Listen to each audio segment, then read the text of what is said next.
Let's learn Photoshop in about 15 minutes. My name is Phil Ebener from videoschoolonline.com, and in this tutorial, I want to teach you the basics of Photoshop, how to get started. It would take many hours to learn all of the cool things you can do with Photoshop, and maybe even many years to perfect those things.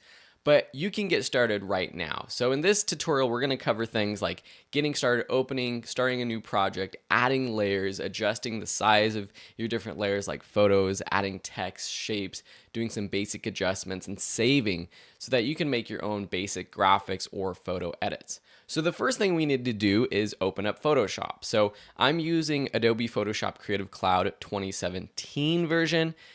The new Creative Cloud version sometimes has updates. When they do their own updates, there's maybe new tweaks or tools or things that they improve. But no matter what version you're using, even if you're using a non-Creative Cloud version like CS6 or CS5, you should be able to do most of the things here. I'm also on a Mac, so some of the things that I do here will be a different keyboard shortcut on a PC, but I'll try to explain that while I go. I'm also going to be including the keyboard shortcuts on the bottom of the screen so you can follow along. When you open up Photoshop for the first time, you might get a window like this that pops up for creating a new document, or it might show projects that you've already opened up in the past. If you don't see this window, you can just go up to the File, New button, or Command N on a Mac, or Control N on a PC.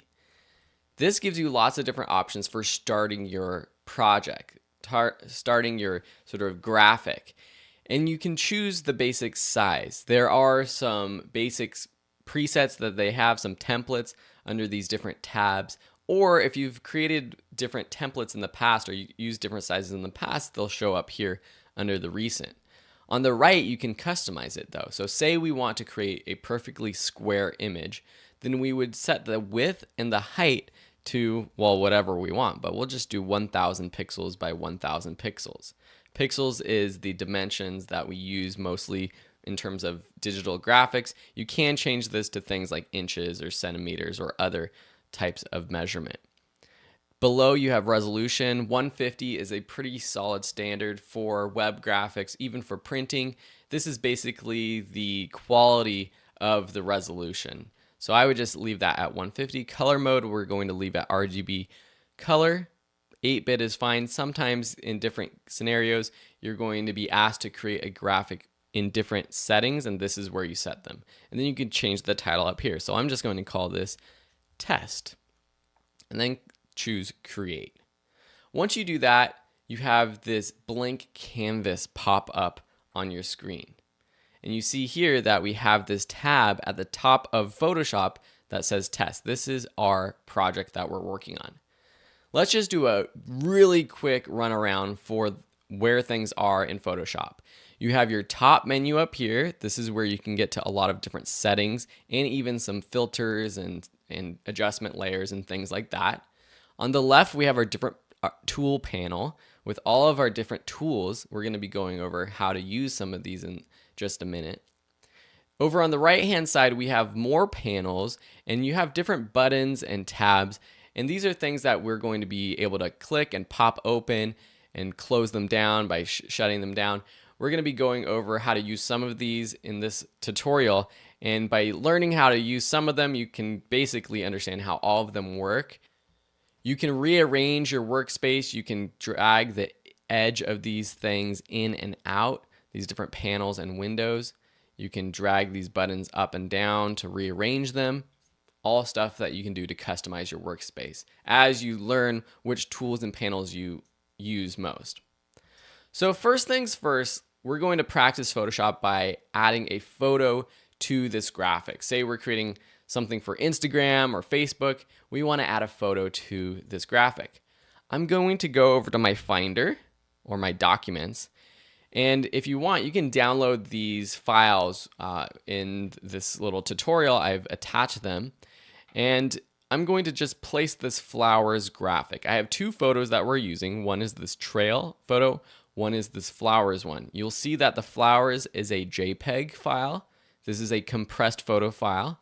The trail is a raw image file. And I want to show you how that opens up in Photoshop in just a minute, because it's different when you open up a raw image. With flowers or with any graphic that you have, it doesn't have to necessarily just be photos. We can literally just drag and drop it onto our Photoshop project. You see that it appears.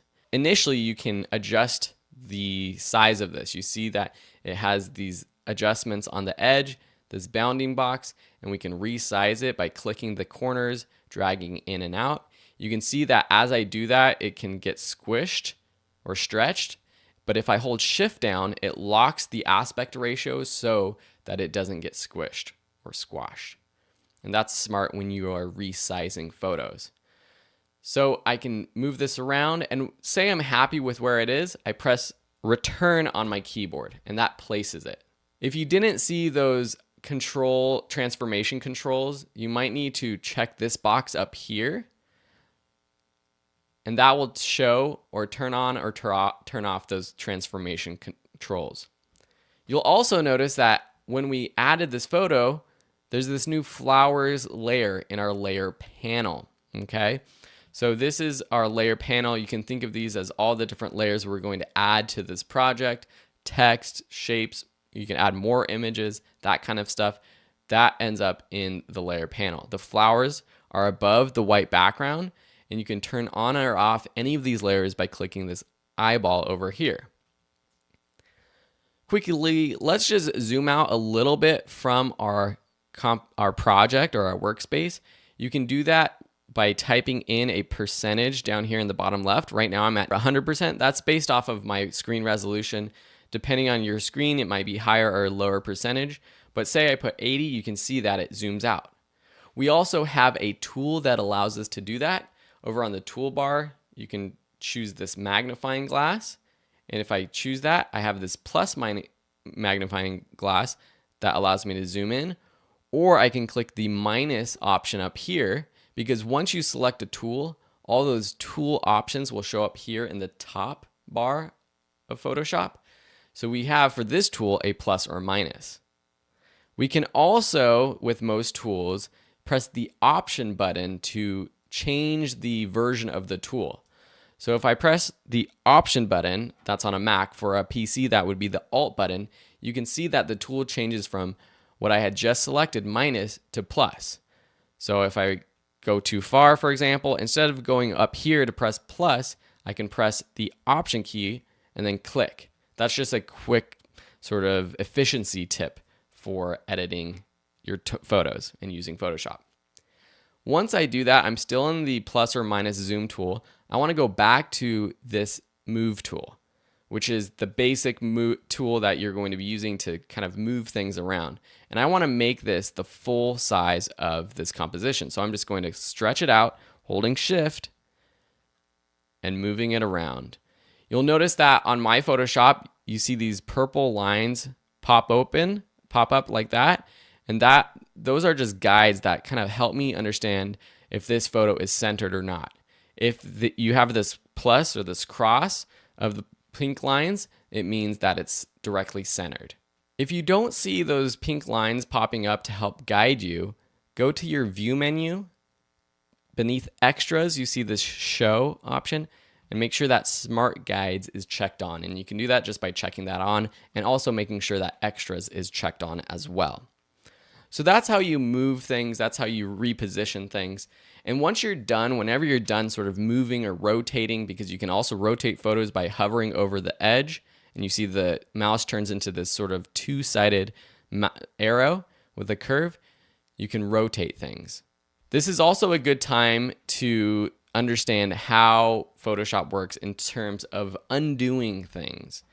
Because while you can go back in time and history with Photoshop, it's not an easy tool to undo multiple changes. So you saw there that I actually rotated this, and then to undo that, I'm going to press Command Z, and that undoes that rotation. But if I press Command Z again, it actually just reverts back to, it kind of redos and goes back to that rotation that I had set. To actually go back in time to a previous step, we have a history panel.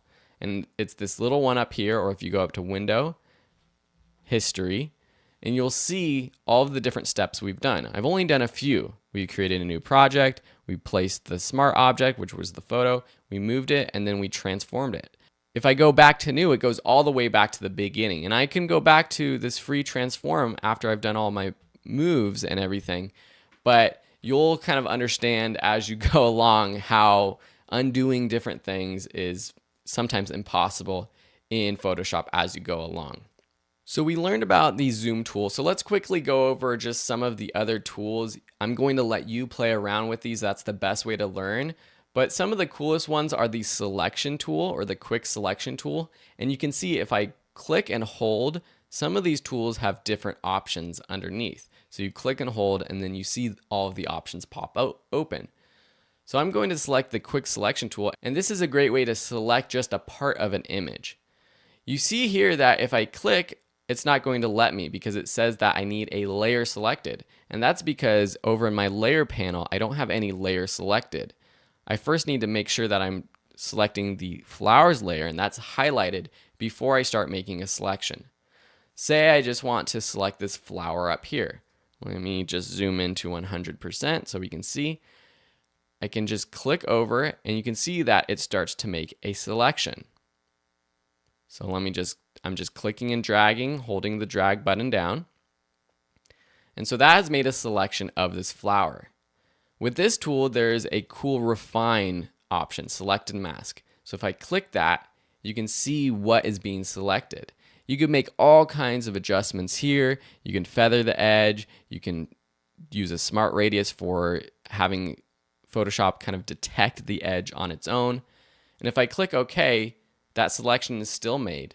Now what can we do with that selection? We can copy it, for example. So let me go back to my move tool. And to copy, I'm just going to press Command C on a Mac. That's Control C on a PC. And then Command V. Again, Control V. You see that there's a new layer in the layer panel of that new copied version. And if I move it, you can see that I've created another bunch of flowers. Pretty cool, right? If I put this underneath the flowers layer, it disappears. So that kind of, again, helps you understand the layer panel a little bit more. To delete this layer, I'm just going to select it and then just press delete on my keyboard or this little trash can icon down here in the bottom right. It asks me if I want to delete the layer. I'm going to say yes. So that's one tool. Let me just show you a couple other tools. Some of these tools adjust the actual images. Some actually create new layers. So this dodge and burn tool, this actually, with my flowers layer selected, if I click on it, it's going to say that your smart object needs to be rasterized before proceeding. This gets a little bit tricky. Just know that when you rasterize an object, it actually means that when you're making edits to it, those edits are permanent, okay? So I'm going to click OK just to show you. And when I have this dodge and burn tool, my brush size is really big. Up here in the top left, you can change the size of the brush. And this is for many tools, they appear as brushes. And so if I paint over this, it's very subtle, but you can see that it's actually brightening. And that's because my exposure is set at 54. I'm going to undo that. Let me set my exposure to 100. I'm also going to change the range to highlight. And now if I paint on, you can see that it's really affecting a different part of the image, making it a lot brighter. The shape tool and the text tool are two tools that I use a lot. If I hold over the shape tool, you see all the different options. We have ellipse, lines, rounded rectangle. Let's just use the rectangle tool. When I select that, I have my options up here to affect the shape. The fill color is white, so that's going to be a white shape. If I want to change that, I can just select one of these colors or click this little color picker. I can choose a specific color up here. I can click on my image anywhere to find a specific color, then click OK. You have your stroke option, which is set off right now. And if I just drag, now we have this new shape. You see that also when I did that, this shape appears in the layer panel above flowers. We also have this properties panel that pops open, and that has sort of the similar effects as up here with a couple more. If we want to round our corners, we can do that by changing the corner roundness. You can change the position, the shape, the color, all in here too. To close any of these panels that pop open, you can just click that button to close it, or just click this little arrow button to close it as well. Now I can go back to my move tool, move this around. Say we want to add a title at the top of this, we can do that. So I'm going to just put this up in the center. Now I'm going to take my text tool. With the text tool selected, you have your font choices, you have your font size, similar to really any sort of text editor. If you click the A character panel or the P paragraph panel, actually that's not a P, but kind of a backwards P, you get all of your text options. To create text though, I need to just click in my project and then start typing. Flowers. Okay, so when you're happy with that, to move it and to resize it, I can go back to my move tool. I can move it around, I can resize it, again holding shift down to lock its aspect ratio. And there you have it. Once I'm done moving it around, again I have to press return on my keyboard to actually lock it in place. Let's just go over one quick sort of adjustment option. So if I select this flower and I want to make an overall adjustment, maybe I want to make it black and white, there's lots of different ways that we can do that. One way is by adding an adjustment layer. If I click this little button down in the bottom right, that brings up all kinds of different adjustment layers. And so if I click one of these, let's say hue and saturation, what happens is this little adjustment layer pops up above the flowers layer that I had selected. And then this property panel pops open and I can adjust the properties. So if I want to drop the saturation, make it black and white, I can do that. If I want to boost the saturation, I can do that as well. So that affects everything beneath it. So if I put this above the rectangle, it's going to also affect the rectangle. Got it? And this is a smart way of adjusting your photos because there's other ways to adjust this photo. If instead of adding this hue saturation layer adjustment, which I turned off just by checking the eyeball over there, if I selected this layer, went up to image and then adjustments, and then added a hue saturation adjustment, then say we dropped it to black and white and clicked OK, well now that is locked and we can't do anything to that photo. We can't really undo it. Well, I can undo it right now because I have one step backwards, going back to that it being a colored version. But let me just show you really quickly. What if I then selected both of these, this text and the background shape layer, by selecting the rectangle in the layer panel, then pressing shift and selecting flowers text so I can select two objects and moving it down, pressing return to place it. Now if I want to undo, I can undo, but say I say, oh, but I want to undo the flowers adjustment, the black and white adjustment. I can't do it unless I go up to the history panel and go back to this layer order right before the hue saturation. But then everything else I did after the hue saturation layer adjustment or image adjustment it has to be did too. So I know it gets a little confusing, but when you're making adjustments to images, it's better to use the layer adjustments and not just image adjustments. One other quick thing I want to talk about is your opacity and blend modes. So the opacity for every layer is basically if it's visible or invisible. You can click and drag, select a layer and then click and drag opacity left or right to really drop or increase it. Or you can select a specific number and actually type it in. So say we want this text to be 50% opacity or opaque. Along with opacity, there's what's called a blend mode.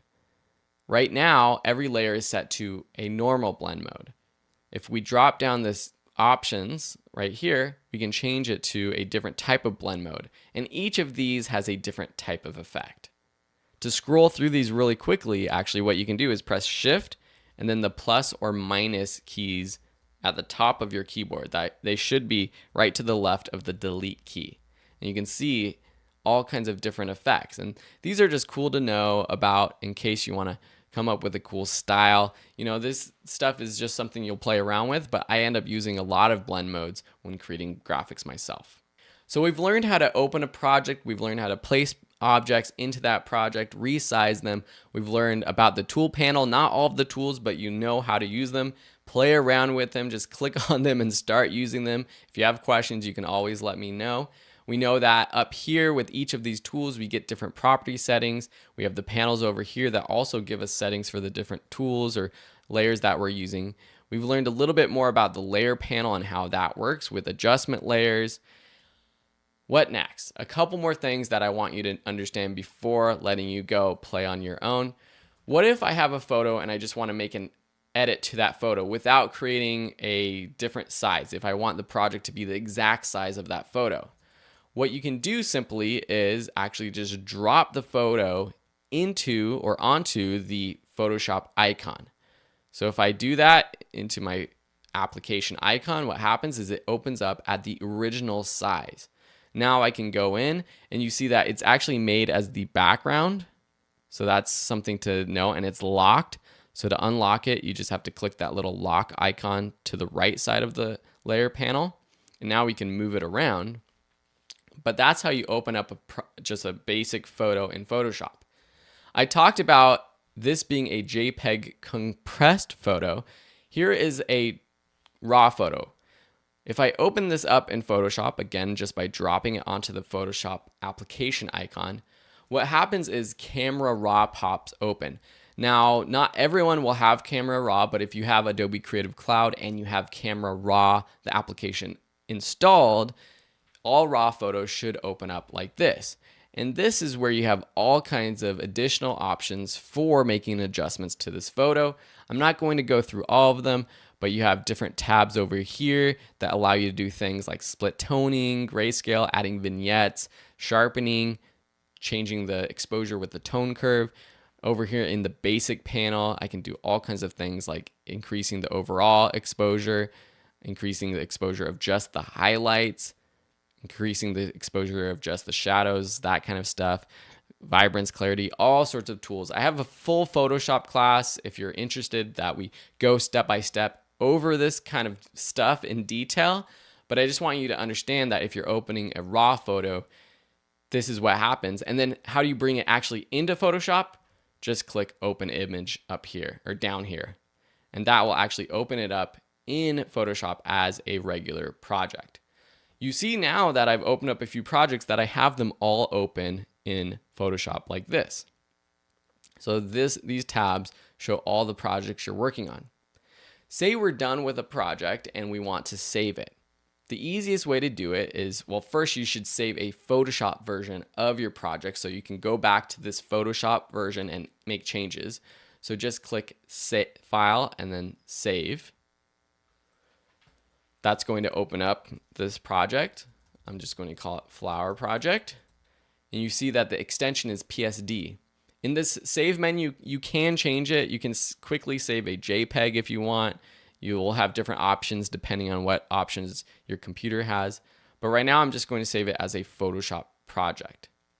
So now if I close this down, and then I go back to my Finder later on tomorrow and I want to change this, I can just double click the Photoshop project and it will open up this project and I can go ahead and make changes. Say I want to save it for online viewing. If I want to post this online in a different file format, I would recommend going to File and exporting it. Then go from Export to Export As. This opens up the Export As menu and you have all your different options. Typically, you're going to want to save it as a JPEG if you're saving for online. You can save it as a PNG if you want. It's a little bit higher quality. You see your GIF or your GIF, your SVG files. I'm setting it at JPEG. The quality I'm going to leave at 100%. But here you also have an option for changing the image size. Say you're saving it for a website and they want the size to be 500 by 500 pixels. Well, right here in the image size of this export panel, I can set that to 500 pixels. And it's automatically going to change the width and the height to match. This way, I don't have to actually create a brand new Photoshop project at 500 by 500 pixels, redo all of this. I can just sort of scale down this project here in the export settings. You don't want to increase the image size because that's going to decrease the actual quality of the photo because you're expanding it, you're blowing it up. But if you shrink it, totally fine. So once you're happy with your settings, just click export. It's going to ask you where you want to save it. I'll save it as flower project. It's going to be a JPEG, export. Go back to our Finder, and now we have our flower project at 500 by 500 pixels, perfect for posting online. Wow, I think I've gone over 15 minutes. I try to get as much as possible into this little tutorial. If you have any specific questions about what I taught in this tutorial, please let me know. I'll try to answer your questions. But know that I have a full Adobe Photoshop CC course that if you're interested in, it's very great. I think it's a great class anyways. A lot of people think it's a great class. It's very project based. So we're gonna go over a ton more of these tools, walk through things a little bit more slowly, learn all kinds of cool things you can do with the layer panel, more image manipulation, photo retouching, all kinds of stuff. And you can always find that at videoschoolonline.com. All right, cool. Well, I hope this was very helpful. Thank you so much for watching, and I hope that I helped you out. Have a great day and enjoy using Photoshop.